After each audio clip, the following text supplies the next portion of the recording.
Hey everyone, Nathan Nerdarchy here from Nerdarchy, for nerds by nerds. And today we're going to be talking about GM 911, and with me I have Dave and Ryan.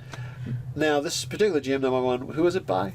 All right, so Wait, before we get into that, as always, we have Nerdarchy the newsletter. It is in the description below. Sign up so you can be the first one to know what's going on with Nerdarchy, and also you can learn how to game with us. Or a chance to game with us anyway. There's a lot of you guys. We can't game with all of you. we could never hit that scale. Yeah. Unless we can clone ourselves. But anyway, we have a GM 911 from Clay Buffkin, and so here's the deal. He's got in a campaign. He's got a chaotic neutral thief, a neutral fighter, chaotic neutral necromancer, and a lawful good war cleric, which is his character. So it's more like a player 911 than a DM 911. Yeah. So basically, there's some kind of magical disease going on. And these are characters that it appears would not normally work together, but they are working together because they don't want to get their asses magically diseed. Yeah, because it's not magically delicious at all. No. So things start falling off, and it's no good. So.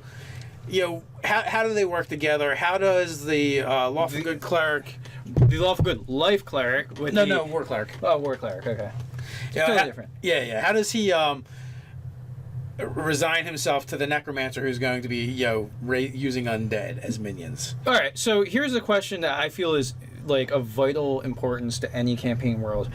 How does animating undead work? Are you trapping the soul? Or are they just an automation? Because there's a huge difference between imprisoning somebody's soul into their corporal form and just using hijacking their body. Or so you're either like kind of enslaving something's spirit, or you're just using like an automation. Really, in my game personally, I like my necromancers to be dark, so I like their souls to be barred from the afterlife at the bare minimum. Yeah.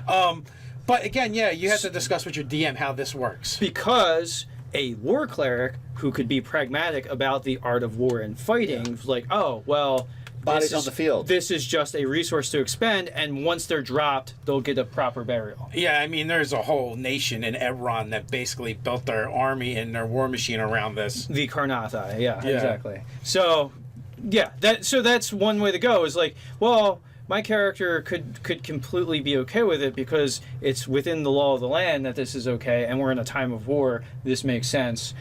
So again, that's just one way that possibly end all. Right. That ends it all. You go with the Klingon version of, it's an empty vessel. Do with it what you like. Yeah. Right. Exactly. Yeah. And also, so it does. Like depending on what deity you worship too. Like that could totally, because like Crumb's not going to give a shit if you're going into like Conan mythos or whatever. Yeah. So that all kind of depends as well. And even if the spirits are being kept from the afterlife, there could even be a war clause.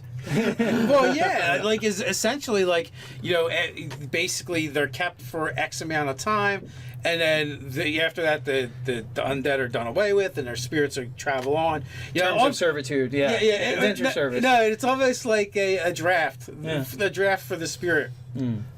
Yeah. The draft of the dead. So there are different ways to work around this, and you just have to figure out how it works. And again, you're the player, so you choose how your characters interact with each other. Yeah. And so you can choose to get along and be willing to do it. You can find it distasteful.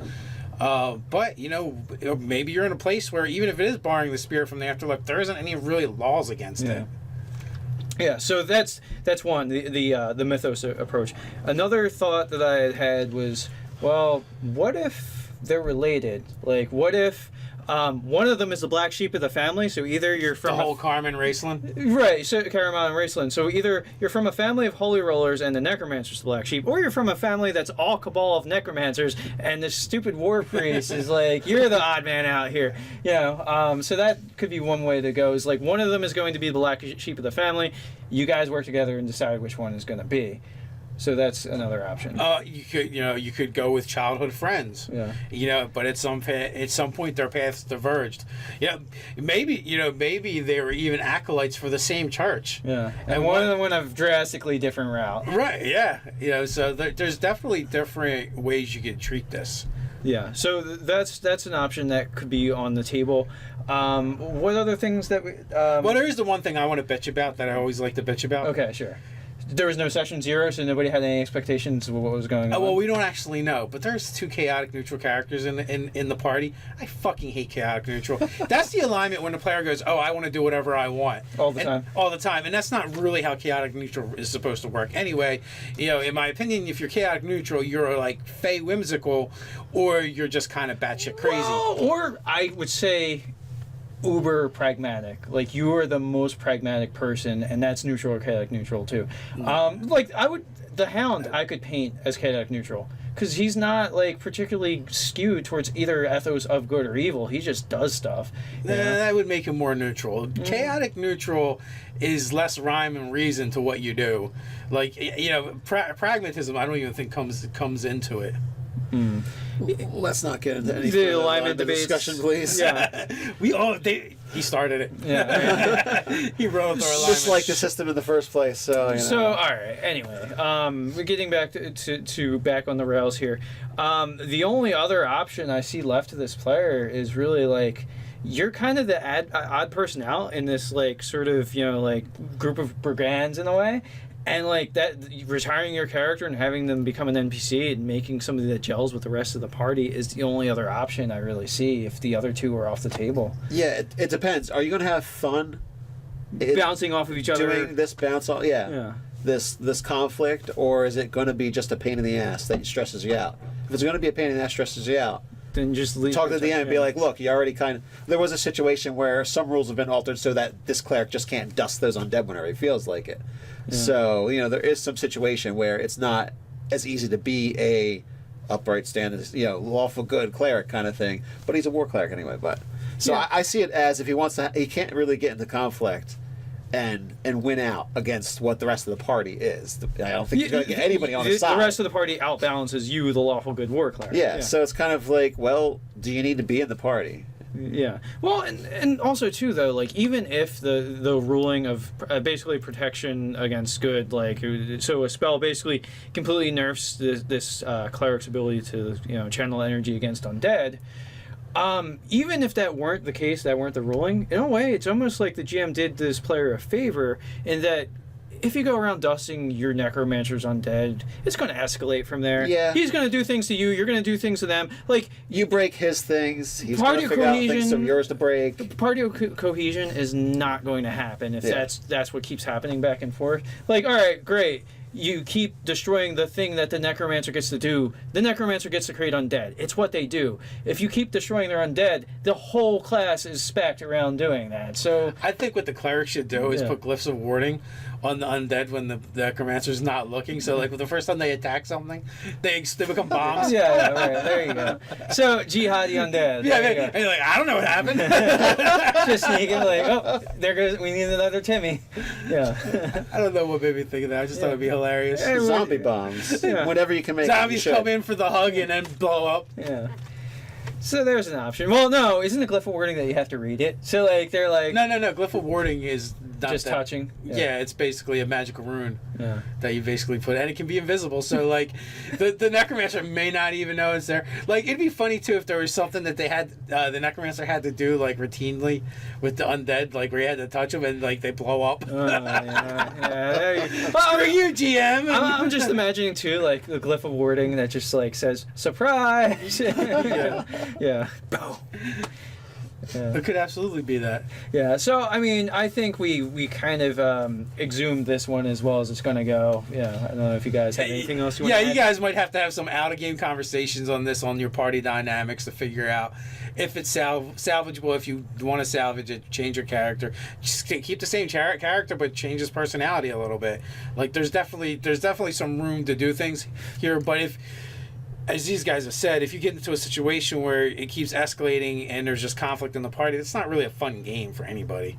Yeah, like it's gonna end in like a party infighting PvP, and like then people's next characters are going to be out to kill the character that kills theirs. Like So it's better to just cut that off of the Nip it in the bud, yeah. and just start off and be like, hey, Hey, you know what? GM, talk to the people, maybe make a new character. NPC this character as he could either become like an adversary to the party, or maybe the next campaign you guys play, he, you know, like you get to pick up back with this character, and the party maybe can make stuff that will gel well with this character that you've made. So make Or he just changes his alignment. Yeah. He's like, whatever. I'm tired of fighting with you over this. Yeah. Screw it. I'm dead for everybody. Yeah. Trap all the souls. Kill Gibo! I'm just going to I'm going to supply the bodies for you as the war priest now. Yeah. Yeah.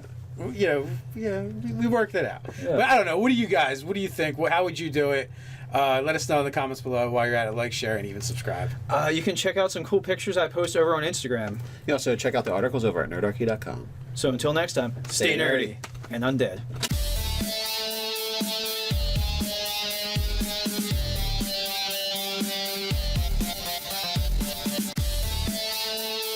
Campaign. He's got a chaotic neutral thief, a neutral fighter, chaotic neutral necromancer, and a lawful good war cleric, Which is his character. So it's more like a player 911 than a DM. You could never hit that scale. Yeah. Unless we can clone ourselves. But anyway, we have a GM 911 from Clay Buffkin, and so here's the deal. He's got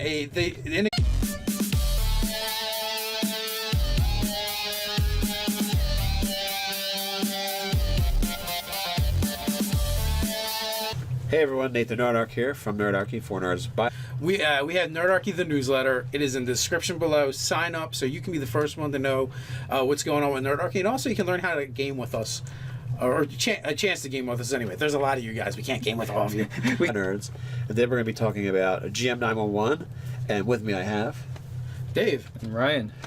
Now this particular GM 911. Who is it by? All right. So Wait, before we get into that. before we get into that, as always,